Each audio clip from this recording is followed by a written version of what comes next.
Fatima Shirazi homemade product इस्तेमाल करने से 1 मंथ में 10 kg तक आप अपना वजन कम कर सकते हैं।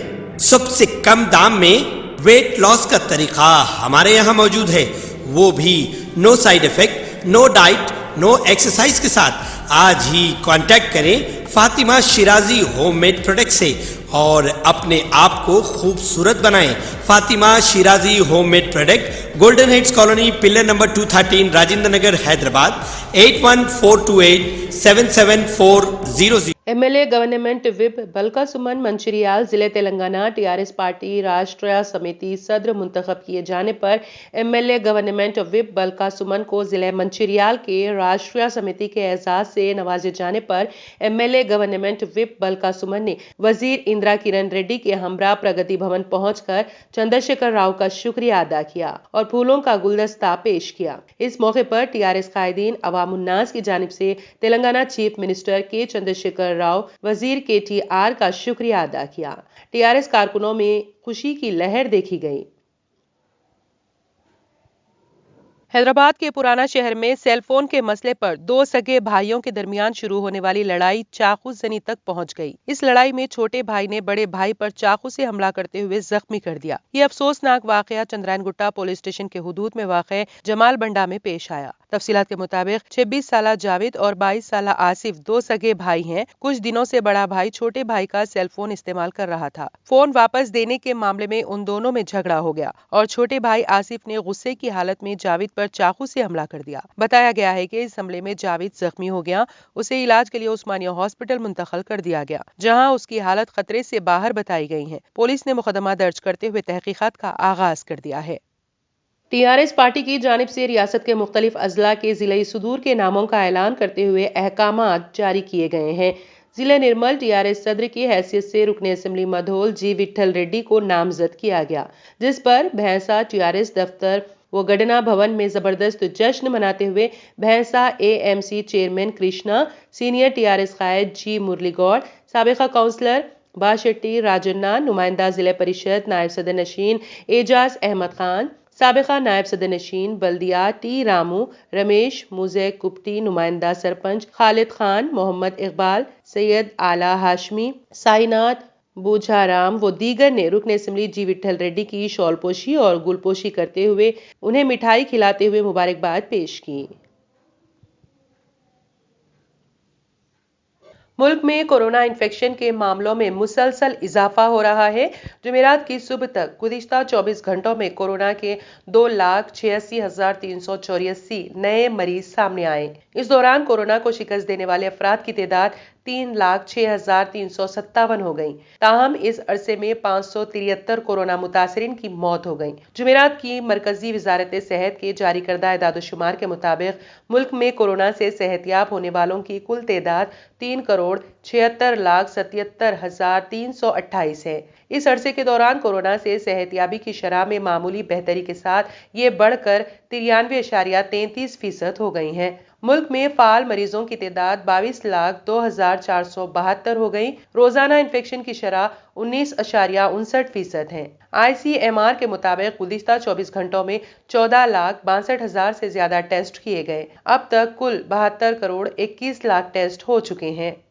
कांग्रेस के सीनियर लीडर कपिल सिब्बल ने बुध को गुलाम नबी आजाद को पद्म भूषण से नवाजे जाने के ऐलान पर अपनी पार्टी पर तंज करते हुए कहा है कि ये सितम ज़रीफी है कि कांग्रेस को आजाद की खिदमत की जरूरत नहीं है, दूसरी जगह उनकी खिदमत का एतराफ हो रहा है। हुकूमत ने पद्म अवार्ड्स का ऐलान किया। आजाद एक सीनियर कांग्रेस लीडर और जम्मू कश्मीर के साबिक वज़ीर आला को अवामी उमूर में उनकी खिदमत के लिए पद्म भूषण से नवाजा जाएगा। कपिल सिब्बल ने ट्वीट किया है कि गुलाम नबी आजाद को पद्म भूषण से नवाजा गया है, मुबारक हो भाई। ये सितम ज़रीफी है कि कांग्रेस को उनकी खिदमत की जरूरत नहीं है, जबकि कौमी अवामी जिंदगी में उनके ताउन को तस्लीम करती हैं। आजाद और सिब्बल दोनों कांग्रेस के G23 का हिस्सा है, जिसने साल 2020 में कांग्रेस सदर सोनिया गांधी को खत लिखकर कांग्रेस में बुनियादी तब्दीली और जमीन पर एक फाल तंजीम का मुतालिबा किया था।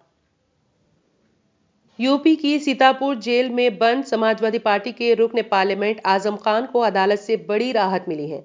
रामपुर की एमपी एमएलए अदालत ने उन्हें जेल से ही अपना पर्चा नामजदगी दाखिल करने की इजाजत दे दी है। अदालत ने ये हुक्म जेल सुप्रिंटेंडेंट सीतापुर को दिया है। अदालत ने कहा है कि उनके तजवीज़ कुनिंदा को जेल जाने की इजाजत दी जाए ताकि वो हलफनामा भेज सकें। आजम खान फिलहाल रामपुर से मेंबर पार्लियामेंट है। समाजवादी पार्टी ने उन्हें रामपुर शहर से मैदान में उतारा है। बता दें कि आजम खान ने अपने वकील के जरिए नामजदगी की इजाजत के लिए अदालत से अपील की थी। रामपुर में 28 जनवरी तक नामजदगियों का अमल होना है। दूसरे मरहले में वोटिंग होगी। आजम खान के खिलाफ 100 से ज्यादा फौजदारी मुकदमा दर्ज है। सुप्रीम कोर्ट ने मंगल को पंजाब में सरकारी मेडिकल और डेंटल कॉलेजों में स्पोर्ट्स कोटे के तहत 3% सीटें रिजर्व फराहम करने के हाई कोर्ट के हुक्म को मुस्तरद करते हुए कहा कि अदालत रियासती हुकूमत को शहरियों के किसी भी तबके के लिए रिजर्वेशन फराहम करने का हुक्म जारी नहीं कर सकती। जस्टिस MR शाह और जस्टिस BV नागरथना की बेंच ने पंजाब और हरियाणा हाई कोर्ट के अगस्त 2019 के हुक्म को मुस्तरद कर दिया, जिसने रियासती हुकूमत को सरकारी मेडिकल और डेंटल कॉलेजों में 1% के बजाय 3% स्पोर्ट्स कोटा फराहम करने की हिदायत दी थी। बेंच ने फैसले में कहा, एक अदालत की जानिब से रियासती हुकूमत को रिजर्वेशन फराहम करने की हिदायत देने वाला हुक्म जारी नहीं किया जा सकता।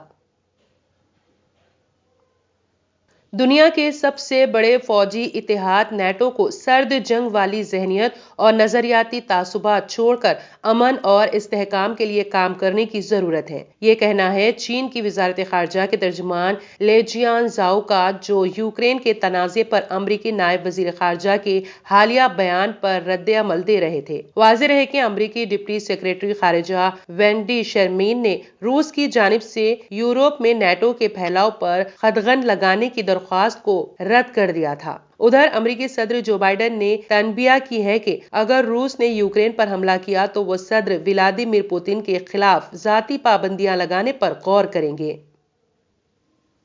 उत्तर प्रदेश में असेंबली इलेक्शन के दौरान जिला एटा में समाजवादी पार्टी SP के टिकट तकसीम से अदम मुतमईन ग्रुप ने बुध को बगावती तेवर इख्तियार कर लिए हैं। मौसूला इत्तलात के मुताबिक जिला एटा के पटियाली सीट से साबिक MLA अजय यादव ने SP से इस्तीफा दे दिया है। माना जाता है कि वो BSP ज्वाइन कर सकते हैं। वो एटा सदर से BSP उम्मीदवार के तौर पर इंतखाबी मैदान में भी उतर सकते हैं। माहिरीन की माने तो BSP से अजय यादव को टिकट मिलने पर इस सीट से 2 उम्मीदवार होने का फायदा मुखालिफ खेमे को मिल सकता है। काबिल जिक्र है कि एटा सदर सीट से मौजूदा रुकन असेंबली विपिन वर्मा डेवर्स इस सीट से BJP उम्मीदवार हैं। अजय यादव का इल्जाम है कि SP सदर अखिलेश यादव ने पहले उनको एटा सदर सीट से टिकट देने का तयखुन दिया था। बाद में उन्होंने party general secretary Ram Gopal Yadav के रिश्तेदार जोगिंदर सिंह यादव को SP का उम्मीदवार बनाया। मरकजी हुकूमत की एजाजी फहरिस्त में शामिल बंगाल की 3 शख्सियात ने पद्म अवार्ड कबूल करने से इनकार कर दिया है। यह BJP हुकूमत के लिए एक बड़ा झटका है, क्योंकि मगरबी बंगाल में पार्टी को गुज़िश्ता साल इंतखाबी शिकस्त का सामना करना पड़ा था। BJP और वजीर आजम नरेंद्र मोदी के सख्त मुखालिफ साबिक वजीर आला बुद्धि भट्टाचार्य वो पहले शख्स हैं जिन्होंने मंगल के रोज ये एजाज कबूल करने से इनकार कर दिया। इसके बाद रियासत के 2 नामवर फनकार तबला बजाने वाले पंडित अनिंदिया चैटर्जी और नामवर ग्लोकारा संध्या उपाध्याय ने भी पद्म अवार्ड ठुकरा दिया है।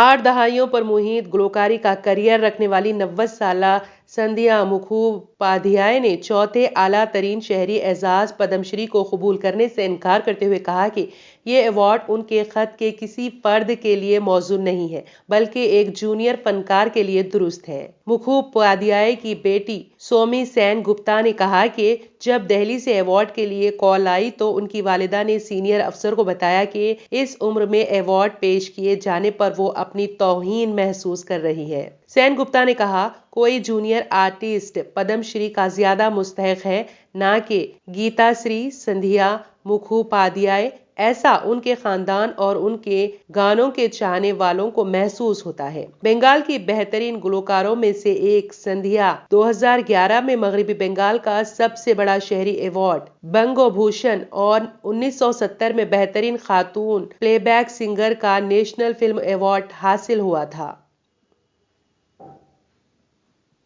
जुमला हुकूक की खिलाफ वर्जी के एक मामले में गूगल के चीफ एग्जीक्यूटिव ऑफिसर सुंदर पिचाई के खिलाफ एफआईआर दर्ज की गई है। मुंबई पुलिस ने एक अदालती हुक्म के बाद जुमला हुकूक की खिलाफ वर्जी से मुतालिक दफात के तहत ये मामला दर्ज किया है। सुंदर पिचाई के अलावा गौतम आनंद, यूट्यूब के मैनेजिंग डायरेक्टर समेत गूगल के कुछ दीगर अफसरान के खिलाफ भी जुमला हुकूक की खिलाफ वर्जी से मुतालिक दफात 51, 63 और 69 के तहत मामला दर्ज किया गया है। मीडिया रिपोर्ट्स के मुताबिक हिंदुस्तानी फिल्मसाज और हिदायतकार सुनील दर्शन ने अदालत में शिकायत की थी कि उनकी बनाई गई फिल्म को यूट्यूब पर अपलोड किया गया है। अब शिकायत पर गौर करने के बाद अदालत ने मुंबई पुलिस को मामला दर्ज करने का हुक्म जारी किया था। बारअज़ा MIDC पुलिस ने पिचाई समेत 6 लोगों के खिलाफ मामला दर्ज किया है और तहकीकात शुरू कर दी गई है। Hindi news portal ABB news पर शाया एक रिपोर्ट के मुताबिक सुनील दर्शन ने अपनी शिकायत में बताया है कि उनकी फिल्म एक हसीना थी एक दीवाना था के जुमला हुकूक उन्होंने किसी को नहीं दिए हैं। इसके बावजूद कई लोगों ने इस फिल्म के गाने और वीडियोस गूगल के साथ साथ यूट्यूब पर भी अपलोड किए हैं। सुनील दर्शन का कहना है कि जब ये गाने और वीडियोस अपलोड हो रहे थे तब यूट्यूब और गूगल ने उसे अपलोड करने की इजाजत भी दी। इस वजह से अपलोड करने वालों ने करोड़ों रुपए की कमाई की और उनको करोड़ों रुपए का नुकसान हुआ। दिल्ली में कोरोना वायरस के केसेस कम होने के पेश नजर वीकेंड कर्फ्यू और मजीद पाबंदियों को हटाने का फैसला किया गया है। राजधानी में अब 50% सलाहियत के साथ सिनेमा हॉल भी खुल सकेंगे। DDM में दिल्ली डिजास्टर मैनेजमेंट कमेटी के इजलास में ये फैसला लिया गया, जिसमें दिल्ली के लेफ्टिनेंट गवर्नर और वजीर आला अरविंद केजरीवाल भी मौजूद थे। कोरोना के मामलों में कमी के पेश नजर दिल्ली में पाबंदियों को हटाने का मुतालबा किया जा रहा था। ऐसे हालात में आज DDMA ने अहम इजलास तलब किया था। इजलास के दौरान इख्तिताम हफ्ते में लगने वाला कर्फ्यू हटाने का फैसला लिया गया। ताहम रात 10 बजे से सुबह 5 बजे तक नाफिज रहने वाला शबाना कर्फ्यू बदस्तूर जारी रहेगा। ख्याल रहे कि दिल्ली में कोरोना की रफ्तार अब मांद पड़ चुकी है। गुज़िश्ता 24 घंटों के दौरान राजधानी में कोरोना के 7,498 नए मामले दर्ज किए गए, जबकि 29 अफराद की जान चली गई। वहीं बुध के रोज 5,760 केसेस दर्ज किए गए थे और 30 अफराद की मौत वाक़ई हो गई थी। दिल्ली में अब शादी की तकरीब में 200 अफराद शिरकत कर सकेंगे। अभी तक सिर्फ 50 लोगों को ही शिरकत की इजाजत दी जा रही है। इसके अलावा सिनेमा हॉल 50% गुंजाइश के साथ खोले जा सकेंगे। ताहम स्कूल, कॉलेज और तालीमी इदारे बदस्तूर बंद रहेंगे।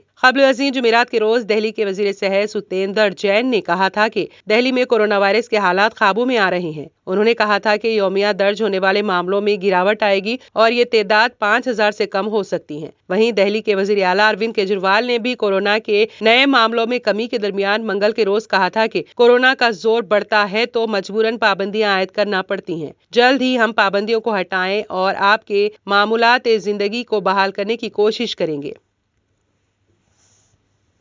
अगर आपने हमारे चैनल को अभी तक सब्सक्राइब नहीं किया है तो यहाँ पर रेड कलर का सब्सक्राइब बटन दिख रहा है, उसे क्लिक करें और हमारे चैनल को सब्सक्राइब कीजिए और साथ ही साथ बेल आइकन को भी क्लिक कीजिए, जिससे आपको ताज़ा अपडेट मिलती रहे।